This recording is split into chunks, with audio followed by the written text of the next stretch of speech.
আসসালামু আলাইকুম রহমতুল্লাহ আশা করি সবাই আল্লাহর রহমতে ভালো আছেন।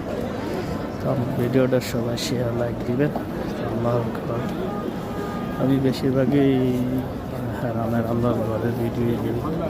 তো জানি না ভালো জিনিসের বেশি শেয়ার লাইক মানুষ কেন দেয় না। আশা করি আমার ভিডিওটা বেশি বেশি করে শেয়ার লাইক দিবেন, সবার কাছে অনুরোধ ইনশাআল্লাহ। অনেকে তো হয়তো আল্লাহর রহমতে আসার অনেক সৌভাগ্য হয়, তো দোয়া করি আল্লাহ যেহেতু সবার সৌভাগ্য দেয় আল্লাহর ঘরে আসার জন্য। ভিডিওটা সবার কাছে শেয়ার করবেন। ভালো জিনিসে অবশ্য ভালো গুণ আছে, তো আশা করি সবাই আমার ভিডিওটা শেয়ার লাইক দেবেন। কথা হাজি